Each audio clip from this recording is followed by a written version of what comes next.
thank you so much for being here. Welcome to the Gain Power Career Advice Series. For those who are, well, I should start by introducing myself. I'm Allison Schwartz, and I'm working with Gain Power, and I want to introduce Amy Pritchard, the founder of Gain Power. So Gain Power, for those of you who do not know, is a new kind of networking, almost co-working platform that's been designed to allow you to connect, market your services, find jobs, get advice on a social media platform. So for those of you who have not set up your profile yet, I encourage you to do so and engage. We have groups and forums.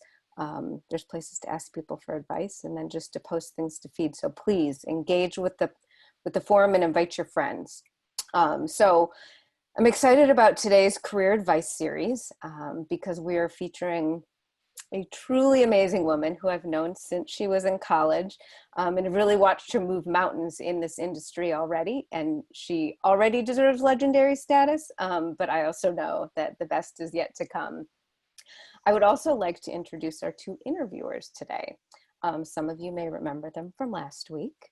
Aviance Obi and Josie Schreier will be taking the lead.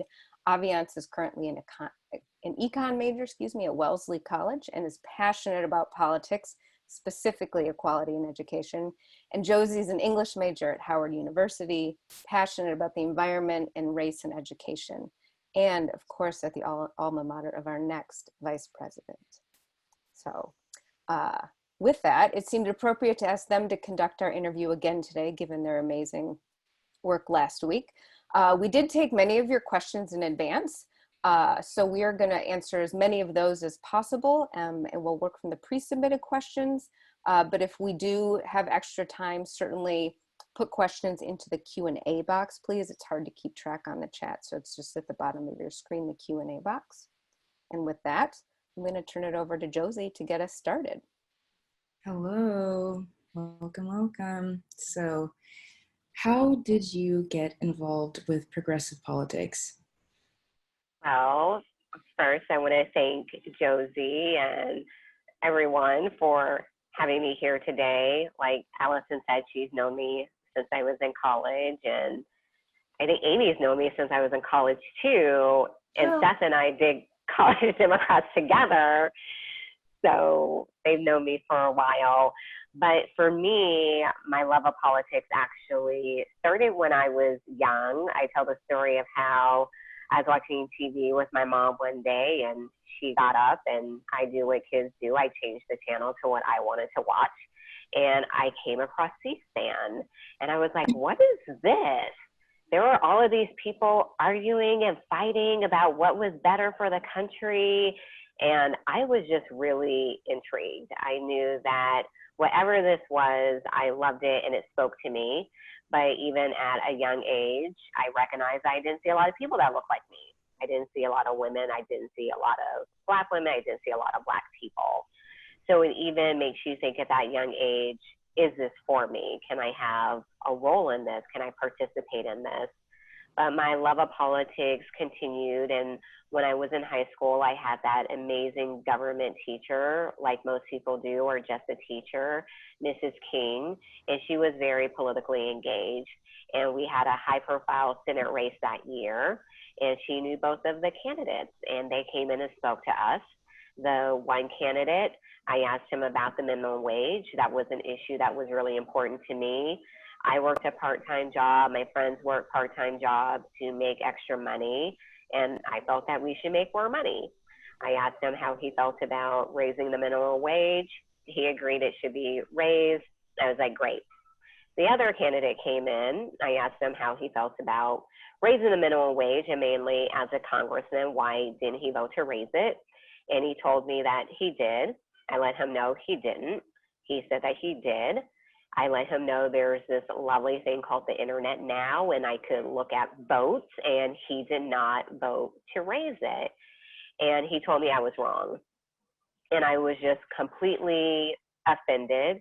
And being a high school student, I said to him, you know what, your tie is ugly, you're not that hot, I hope you lose. After class, my teacher called me over turns out that he had called her, and I was just mortified. I'm like, oh my gosh. But he admitted to her that he had lied to me, that he didn't vote to raise it. And I was thinking, was it because I was young, because I was a girl, I couldn't vote at that time? And all those things were true. I was a girl, I was young, and I couldn't vote at that time, but I most certainly could volunteer. So I volunteered for his opponent every opportunity that I had. And it was Senator Harry Reid. He won that Senate race by less than 500 votes. And that truly showed me the power that people had in politics. Even if you were young, even if you were a girl, you couldn't vote at that time, I most certainly could support the candidates that I believed in and encourage other people to vote for them. And after that, I just continued to be in love with politics. Never again really thought that I would be able to have a career in this, but I'm from Las Vegas, Nevada. That's where I met Allison. And due to amazing women like Allison, Nevada, and others who uplifted me, saw things in myself that I didn't see at the time, I was actually able to start to have a career in politics. That's amazing. Can you tell us a little bit about what you're doing now, both with Emerge and Brown Girls Guide to Politics? Yeah, so with Emerge, I'm actually one of the co-founders of Emerge Nevada, which was created in 2006. I was the president of the Young Democrats of Nevada at the time, and I got an email asking me if I would come to this meeting about bringing Emerge to our state. And I knew it was something that I was very interested in. I wanted to see more women leaders. And the mission of Emerge was to focus on recruiting and training Democratic women to run for office and win. And we absolutely knew that if we made those investments in Nevada, we could change the state. And I left Nevada in 2008 to go work at the Democratic National Committee. That was my first tour of duty. And I had the opportunity to go into the Obama administration. I came back to the DNC for my second tour of duty. And during that time, I was the Deputy Director of Community Engagement and the Director of African American Engagement. And I always made sure that my work had a focus on women, because women are the base of the Democratic Party. But there was always an area where I couldn't help women when they called me, and that is when they wanted to run for office. And that bothered me, that I had to tell women I couldn't help them, especially when I was in the position that I was in because of other women who had uplifted and supported me. I knew that my next career steps had to be with getting women politically and civically engaged. I wanted to work in the women's space. 2 days after I decided that, Emerge posted a job description for a political director. And I was like, look at God, always right on time. It was the only job that I applied for, and I received it. And I went to Emerge in 2016 as the political director, and I became the president of the organization in February of this year. I'm honored to be the first Black woman to lead this organization at Emerge. I never thought that I would be the president, but I absolutely love our work. We're in 27 states. We've trained over 4,000 women to run for office. Almost 800 of them are currently serving in elected office, and we have 715 of our alums who are on the ballot this year. And I love everything that this organization stands for, everything that it does. This is how you change the face of politics. Women are 51% of the population. We do not hold 51% of the 520,000 elected offices that there are in this country. And I love being able to wake up every day and to get to do this. And with the Brown Girls Guide to Politics, that idea came to me one early morning. I was traveling for Emerge, and I got an email from a young woman who wanted career advice about how to get involved in politics. And I got a lot of those emails, and I always wanted to make sure that I responded to them, because that was me. Someone who was young, wondering, okay, how do I get involved in this political world? And thinking about it, I really wanted to create a space where Black, Brown, and Indigenous women could see themselves in politics, but where we could also share our advice, our stories, our insights about being in this political world. and playing around with different things in my mind, I came up with the Brown Girl's Guide to Politics, which is a platform for Black, Brown, and Indigenous women who are in politics, want to get in politics, just like politics, for us to make sure that we are growing our ranks and know about the important role that we play. It started off in April of 2018 with our platform really consisting of the blog and the website resources. And in April 2019, we branched off into having a podcast. And what was the catalyst for the podcast was we did a blog series called Being the Only Brown Girl in the Room. And when we did that blog series, we received so much feedback from people saying, well, we want to hear more about these stories, how you're overcoming these challenges, what's going through your mind when you're having to be in these situations and respond. So I reached out to Jamie Kaplan and Shira Atkins at Wonder Media Network.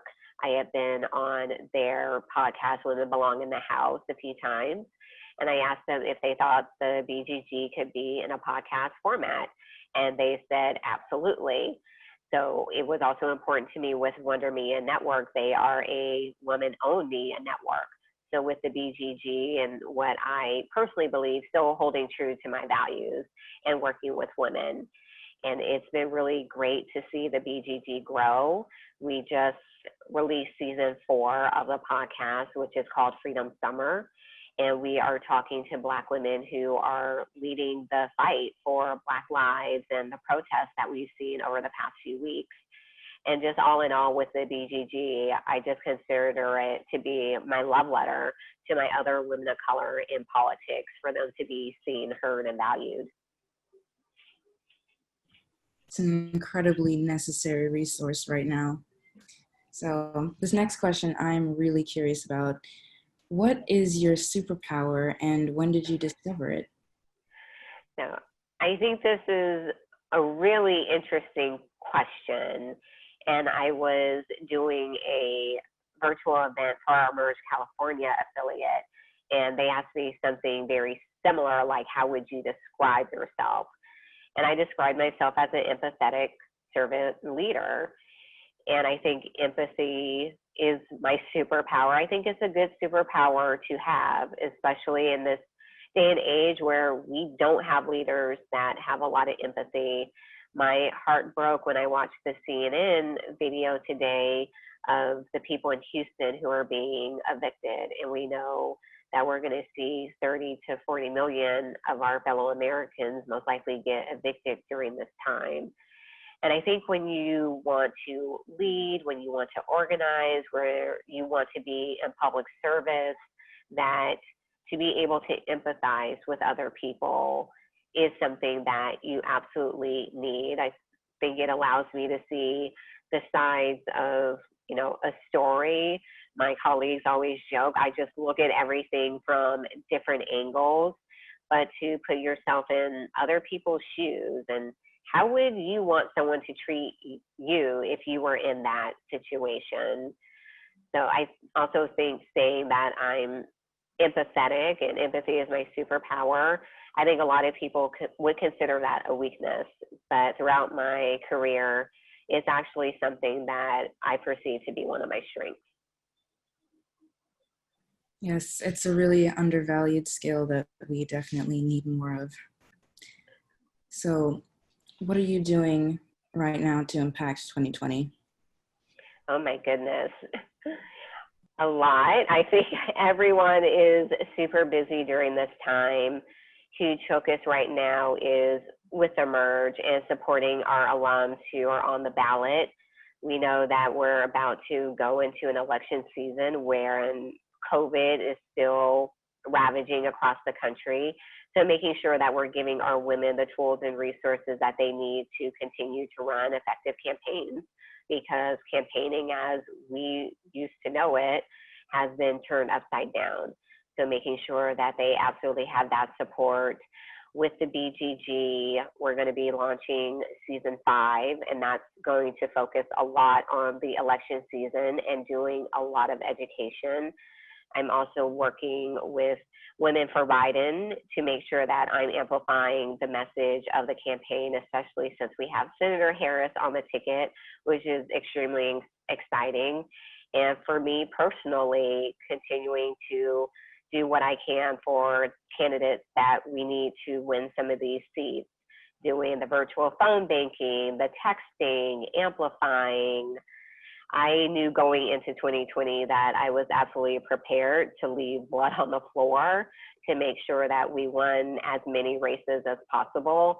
And that still stands for me. I knew it was going to be a crucial election year, like every year is, but we know that we have so much at stake. So regardless of what happens on November 3rd, I do want to wake up on November 4th knowing that I did everything that I could to try to help the good people win. So more specifically, what is the first thing you are doing to undo the damage done by Trump? He's done a lot of damage. And for us, it really has to be electing a lot of these state and local leaders. When the pandemic hit, we knew that we weren't going to get the leadership that we needed and deserved from the White House. And at Emerge, we saw that it was our alums at the state and local level who were really leading things and making sure that their cities and their communities are safe. So it starts with making sure that we get more women leaders in at the state and local level. I think they're going to be able to undo a lot of what he has done because I want for us to win. But also, if things do not go our way, I know that those women will be a check on him and the things that his administration continues to do. So for me, the main thing is making sure that we have people in office who can undo the damage that he has done.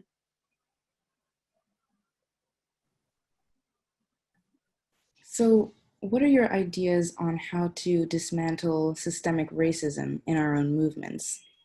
Yeah. So this is a good question, and it's a necessary question. We know we're having a lot of discussions now about racism, anti-Blackness, white supremacy in our movements. But the first thing is you have to recognize that it's there. And a lot of people are unable to do that. I say all the time, just because you identify as a Democrat, that doesn't mean that you're not racist, you're not homophobic, that you're not ableist, that you're not anti-Black. You can be progressive, you can be a Democrat, and you can still have all of those biases. So you have to recognize first that it does exist regardless of how you vote and who you vote for. And it's how we want to address them when we are willing to recognize them. I know it's like throughout my career, I don't try to act like I haven't experienced sexism, racism, anti-Blackness. It is absolutely there. It was a catalyst for me creating the BGG to tell those stories and for women, Black, Brown, Indigenous women to not feel so alone. We have to find better ways to address it. I'm sure everyone's seen the stories that have come out about the racism that women of color, especially Black women, have faced in so many organizations. And you have to make the investment to want to change. You have to want to be an anti-racist organization and realize that that is hard and is not something that happens overnight. And a lot of people aren't able to get there because in order to be anti-racist, to have those honest conversations, that means that you would have to recognize and admit that a lot of the things that you have done probably were pretty effed up. And a lot of people don't want to do that. So it's easier just to do the surface level things that we see all the time.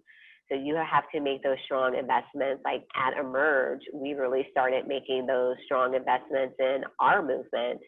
And I also like to say, just because I'm a Black woman leading this organization, that doesn't mean that I'm immune to racism and anti-Blackness. It still exists for me in this role. This is ongoing work that you have to be committed to. And my advice would be just to speak up.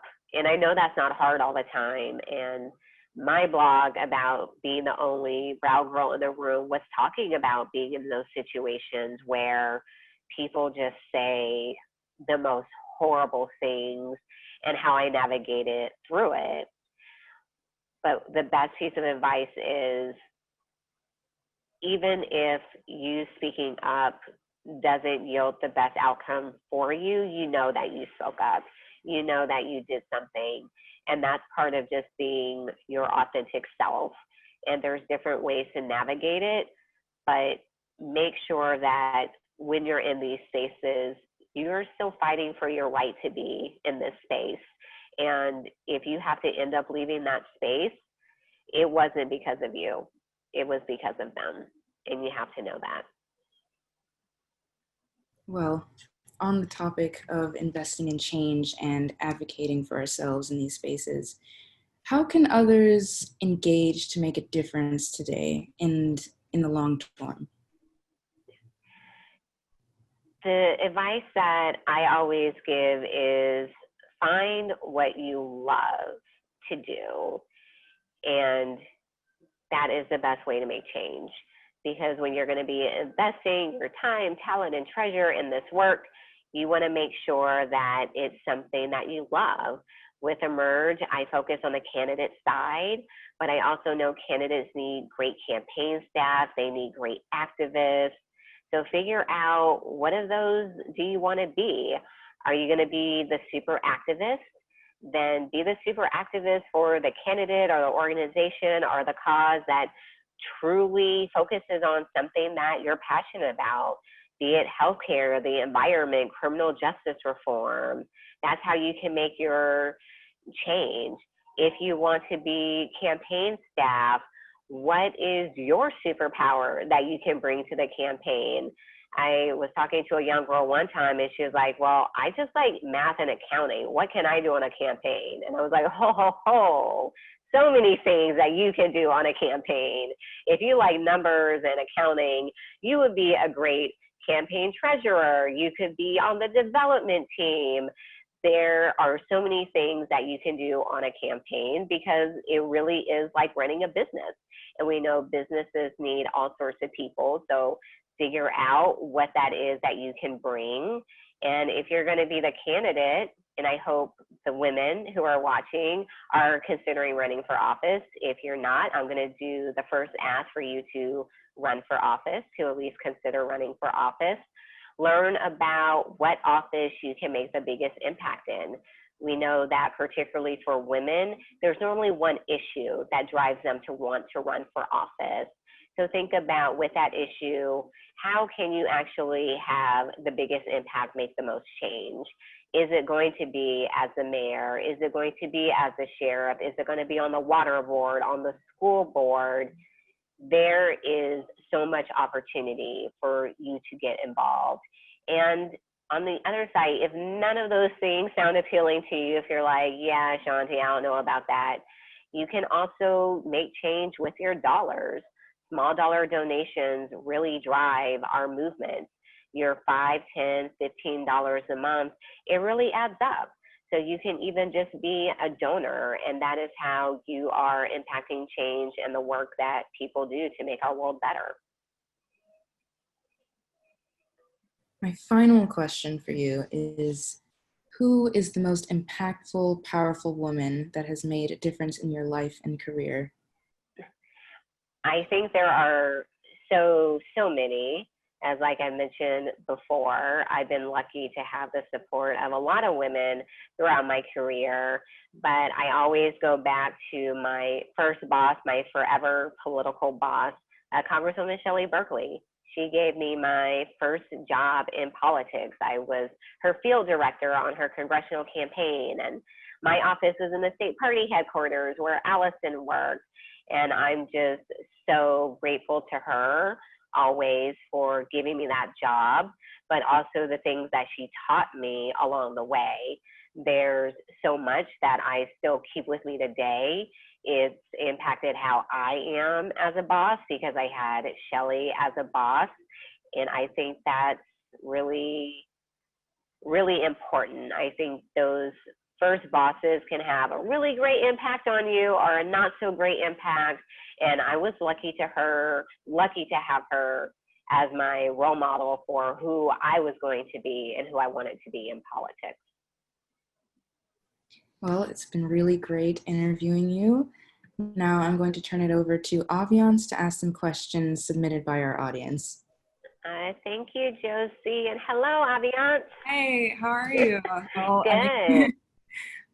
Before we get started with the audience questions, I actually had a question of myself. Yeah. We talked, obviously your whole goal is to get women to be in office and be in the public eye.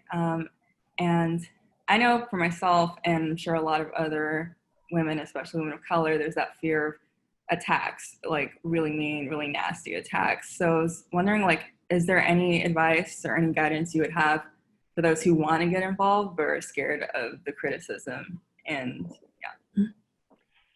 Really great question. A question that I answer a lot with our alums who are women, who are Black, Brown, Indigenous women. It exists. I'm very real. I'm very honest that the sexism, the racism, the misogyny in politics is very real. We saw the attacks that are happening on Senator Harris, but if we really want to talk about it, those attacks started on all of the women vice presidential potential candidates the minute Joe Biden said that he would put a woman as his vice president. Every single woman was completely put through the ringer, had negative articles written about them, and it was shocking, but also not shocking. Like, I was talking to Jenny Kaplan earlier today. We recorded an episode of Women Belong in the House, and she's like, "Are you shocked?" I'm like, I feel in my world it's like I'm shocked, but I'm not really shocked, because I'm like, this is what they do. This is what we're working to combat. And what we really teach our women is it's not going to go away, unfortunately, but we can make you better prepared for how to deal with it, especially when we're talking about social media. We see how that can just be horrible for women in general, but also women candidates. But how can you actually turn that into a positive? With COVID, we have so many virtual events right now. So if someone gets into your event and they're trolling you about one of your stances, how are you able to turn it around? When women are getting attacked for being a mother, one of the things that I love now is you see women doing ads of them breastfeeding. They're talking about, I'm running for office and I'm homeschooling. Man, this is a lot. And this is why we need to make sure that when we are able to reopen schools, we're doing it safely. So that exists. But with Emerge, one of the biggest things that we do is we provide that network of support. So when women are going through that, they're not going through it alone. Even with Senator Harris, I'm a part of a coalition called Win with Black Women that we created before she was named as the VP, that we were going to stand with whoever Vice President Biden picked, and letting people know that you're not going to discredit these women. You're not going to just act like they're not qualified to be in office. We wanted to let them know that they have that continued support. And overall with Emerge, I say to our women with our training is, I wish I could take all of those things out of politics for women, the misogyny, the sexism, the racism. And if I could wave a magic wand and make them all go away, I would, but I can't.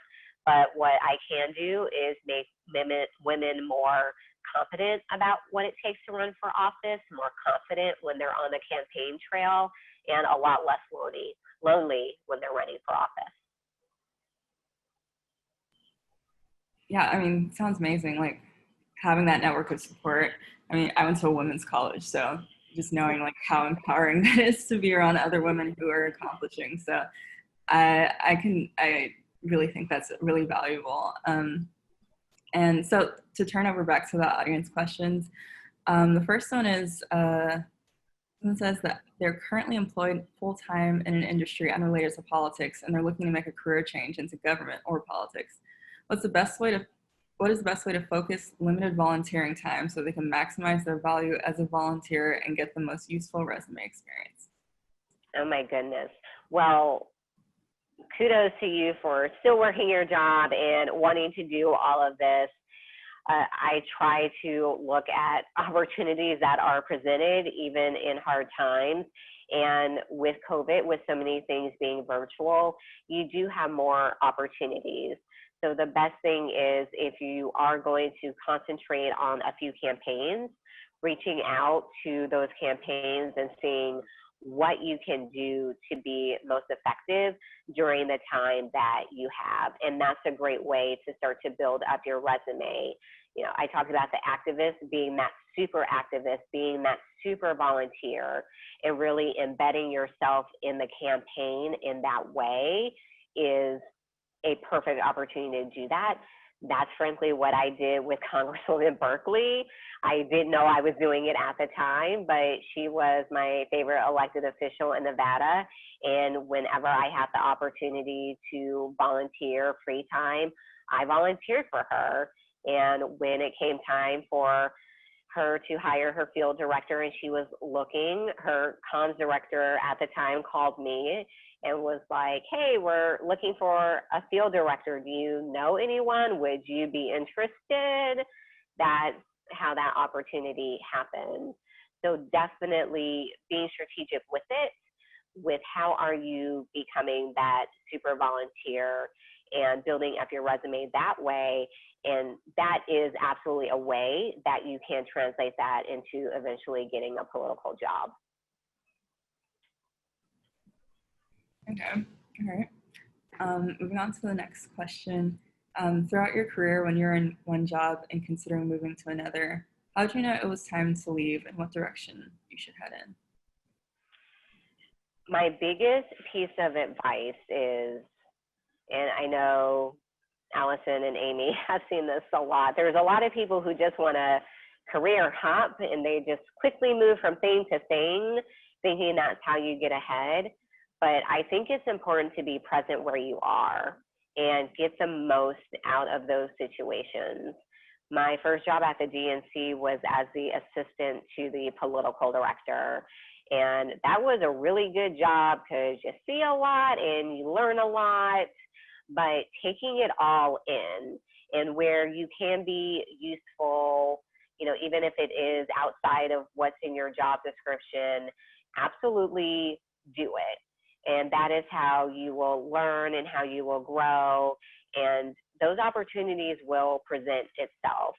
I think when it was time for me to leave the DNC, you know, I started as the assistant to the political director, but I left as a deputy regional political director before I went into the Obama administration at the Department of Labor.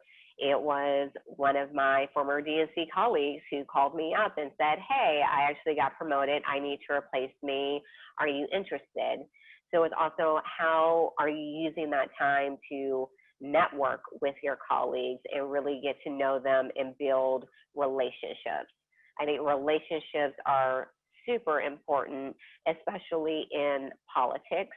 But it also goes back to you never know who's watching you. I never expected Maya to call me up and ask me if I wanted to apply for that job. We had a great relationship. I found her awesome. But how are you really presenting yourself so that when opportunities do come up, people think about you? And as I talked about with Emerge, I never expected to leave the DNC in 2016 in the middle of a presidential election cycle. That was super important, but I knew where my heart was and I knew that it was time for me to move on. So the opportunities will present themselves or you will know, but definitely soak up as much knowledge as you can where you're at and be present because that's going to help you get to those next steps. Yeah, and I guess keeping with that, and we've kind of touched on this a little bit earlier. The next question is, what experience early in your career do you feel was most valuable? Oh my God. I think there were, so many experiences that have been like valuable. But I think early on in my career, as I mentioned, it really was the fact that I did work for Shelley and there was such an amazing team. And because my office was in the state party headquarters, I got to watch Allison and see her leadership. So I would say being around women's leadership is one of the best things that helped me, because a lot of people don't have that. Again, another reason why the BGG was created. So I know that I'm just blessed with the opportunities that I had. It was really important for me to see women leading in politics. And I mean, I completely agree with that. And seeing women in power, it's really just rewarding and really empowering to see. And so that really actually is a great segue into our next question, which is, what are 3 pieces of advice you would give to young women in the political field? Okay. The first piece of advice is that you belong here. Don't let anyone tell you that you don't. I think the second piece is really think about the impact that you want to make, and what is the best way for you to make it. Because again, politics is so broad. There's a lot of things that you can do. Amy has developed GAIN into such a powerhouse, and that was an idea that she's had, from Democratic GAIN to GAIN Power. There's a lot that you can do, so don't feel limited by what you think you have to do or what's achievable.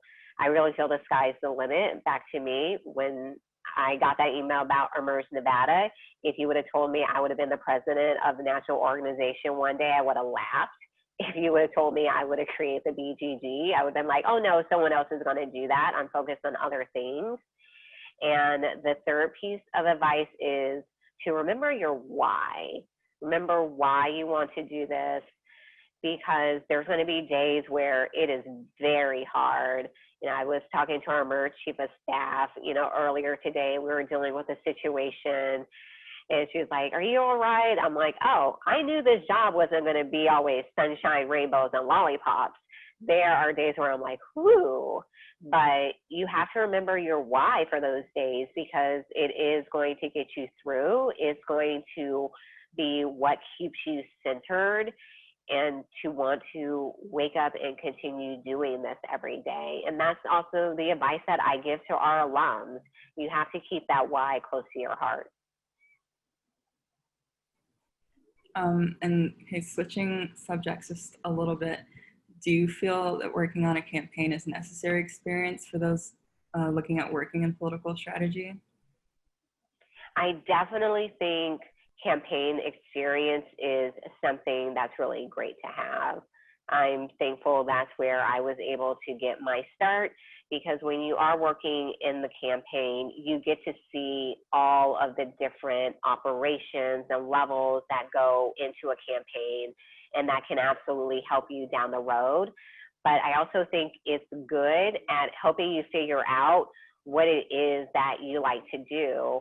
One of my colleagues that I worked with at the DNC, she was also a deputy regional political director. She's now in communications. She's a badass press secretary, because she realized being at the DNC, which is very much like a campaign, that is what she loved, and she's doing it now.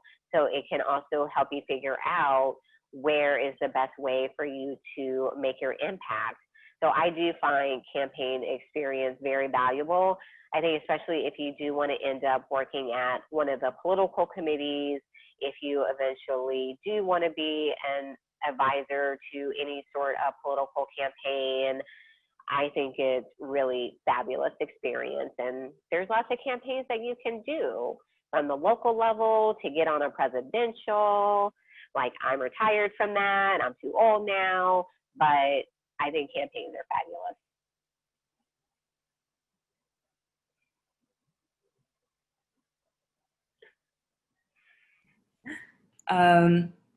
Yeah, and in terms of jobs, what's the best advice for getting your resume or application noticed when you're likely to be perceived as overqualified or underqualified, especially the job market that we're currently in?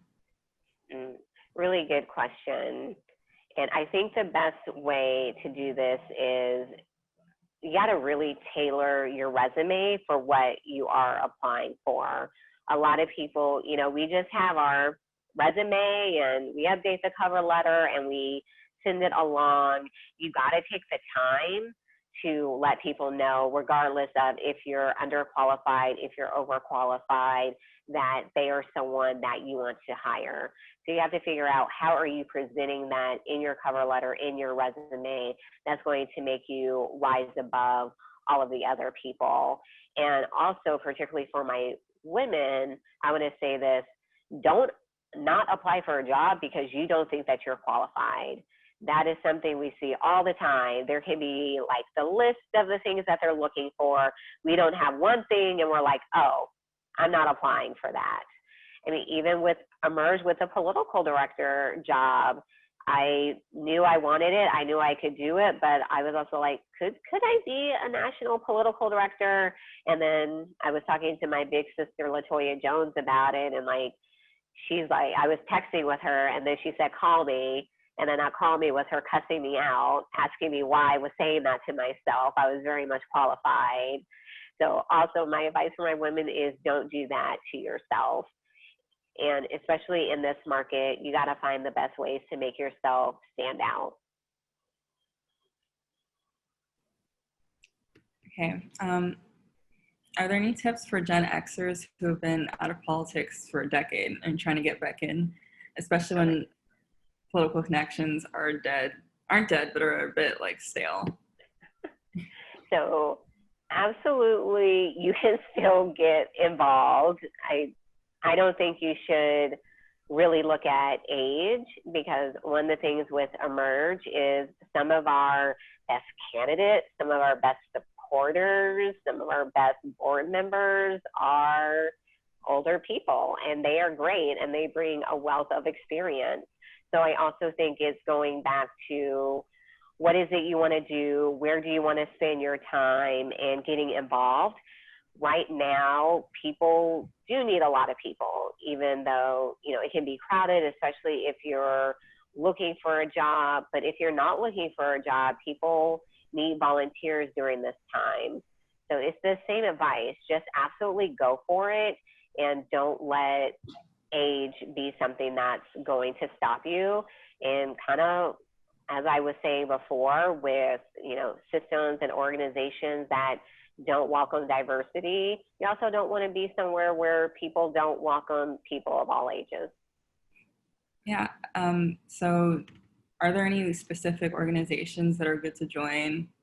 Anything to get involved with while you're looking for a career job, especially for Gen Xers? Yes. So on the Brown Girls Guide website, we actually have a list of our brown girl friendly organizations. I would go ahead and look at that. We think those are some wonderful organizations that you can get involved with. And so for this person, they made a career change, and they started their first grassroots organizing role. This role is temporary and they'll be back on the job market at the end of December. In terms of your career path, what do you know now that you wish you knew when you first started organizing? Ooh, really great question. I think something I wish I knew now that I didn't know back then. Again, I think it would be, as I was talking about earlier, knowing that there are the different opportunities, because I did feel that I was going to be limited to the campaign world, but I was able to go work at the DNC in the Obama administration doing what I do now. So I think I wish I knew not to think that I had to limit myself, and like to start to branch off early, especially if you're going to be looking for a job soon. I would say don't limit what you're looking for. And if you feel that it's a good time to try something new, go ahead and do that. So like apply for all the jobs that interest you and that you feel that you would be good at. Yeah, and earlier, to go back to the way at the beginning, at the superpower question, you mentioned that your empathy was your superpower, and somebody actually asked, how does a young Black woman with empathy and applicable skills break into working in politics and progressive activism? They feel like no one is willing to take a chance on those without a previous cycle of experience. So someone took a chance on me. And I think we have to kind of get out of the mindset that it's not out there. And I will admit, like saying I'm empathetic, I'm a servant leader, not things I would normally say, because a lot of people do consider that being a weakness. I've had plenty of people tell me they're surprised that they've gone as far as I've gone, considering like I'm me. I just don't think that you have to be an asshole to get ahead. So realizing that being authentic and you can be an asset. And like my close friends, they tell me with how I did politics, I did it very much my way. I did it the way that I was comfortable with, where I could wake up every day and look at myself in the mirror and be happy with what I'm doing. So you can absolutely break through. And if people aren't giving you opportunities because of who you are, again, it's not a place where you want to be. You want to be at those organizations, those campaigns, those committees where they're going to welcome what you have to bring to the table. And could you like really talk about the importance of having that passion and love for what you want to do versus just having experience on your resume? Because yeah, I know that in politics, like just because you don't have the experience, if you have that drive, could you talk about that some more? Yeah. So I know a lot of people who have super fancy titles, that super fancy organizations, making tons of money, and they are some of the most miserable SOBs that I've ever seen, because they are not happy with what they're doing. They're not passionate about what they're doing.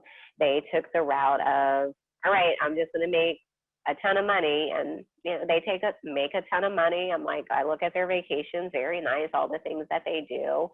But for me, I wanted to make sure that I was doing something that I loved and I was passionate about. And like when I talk about my career, something I've realized is, I even did it today, I skip over where I worked at a nonprofit for a little while. I left the Obama administration to go do that because I felt I had to have that nonprofit experience. So when I talk about being present where you are, like, again, that's a lesson that I learned, and I was not happy there at all.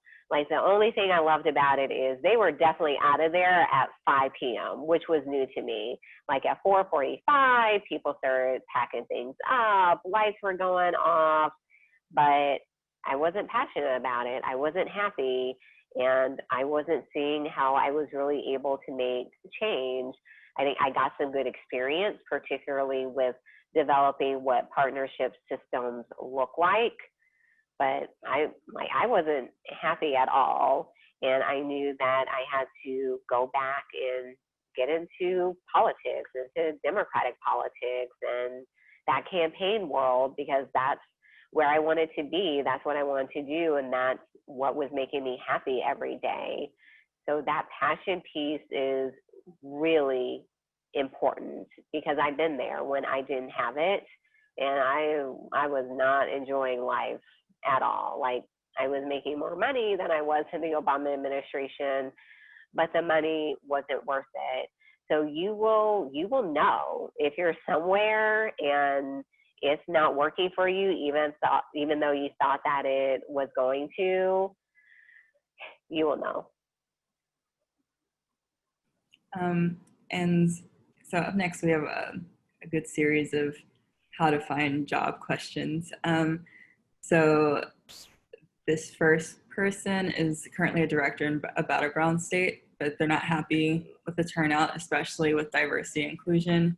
Do you have any other recommendations in terms of places to look for employment within the political space that are not necessarily in the battleground state parties, but maybe a progressive organization or consulting firm?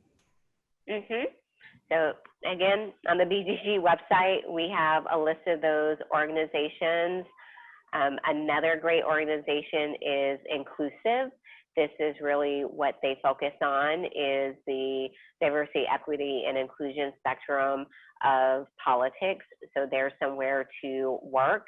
And then, you know, we can cultivate our social media feeds to be what we want them to be, which I think entire conversation about that, but also pay attention to who you're following, what they're tweeting about, those organizations, any opportunities.